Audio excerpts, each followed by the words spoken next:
All right, this is going to be the last gate that we build in this fashion, and it's called an exclusive OR gate. So we've already built an OR gate and we've built an AND gate. And this is actually a combination of those two gates. So let's quickly review what an OR gate is. Okay, that's the symbol for an OR gate, and the OR gate logic is that if this input is on or this input is on, then this output is on. So either of these or both can be on, and that will turn this on. Exclusive OR, okay, has a similar symbol, but this little line here tells us that it's exclusive, and what it means is that this or this, but not both, can be on, and that will turn this on. If this is on, if this and only this is on, then the output's on. If this and only this is on, then the output's on. But if they're both on, then the output is off. And I'm not going to show you the truth table because you should be able to build the truth table at this point for that. All right. Now let's look at the truth table live. So if they're both off, if both of our inputs are off, then our output is off. If one of our inputs is on, then the output is on. If the other input is on, then the output is on. And if both inputs are on, guess what? The output is off. So it's exclusively this input or that input, but not both. Now, the way that we make this gate, and there's many ways you can kind of wire these things up. So I'm kind of combining the two that we've built, and you can see I've laid out our AND gate here different, a little bit different than we did before, but the actual wiring is the same. I've just laid it out a little bit different. And this is our OR gate, and it's again wired the same way, but laid out slightly different.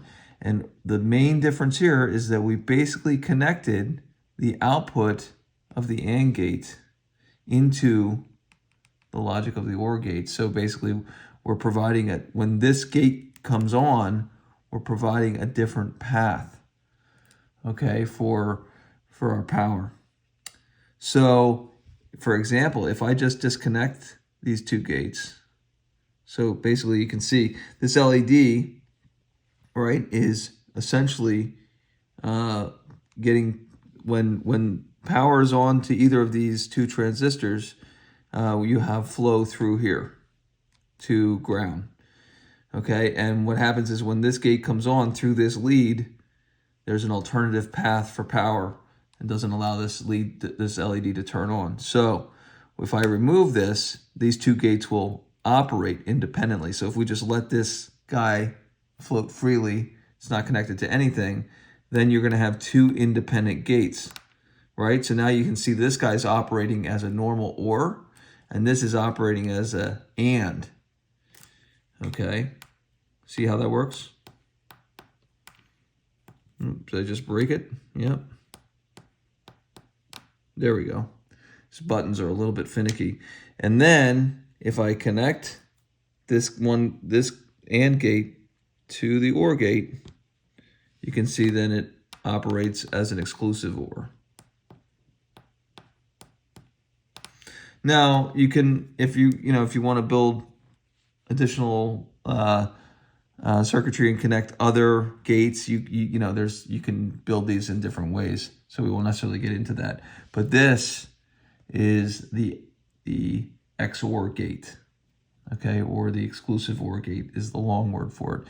And what we're going to do next is, now that we know a couple gates, we're actually going to start using integrated circuits. So these things that we've built here on the breadboard have been miniaturized and put inside of these chips. So we're going to start building, like if we were to build more complex circuits out of these gates, you can see how messy this would get. So what we're going to start doing is we're going to start using integrated circuits, which are just these things miniaturized inside of here.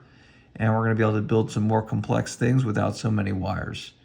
And now we're into integrated circuits.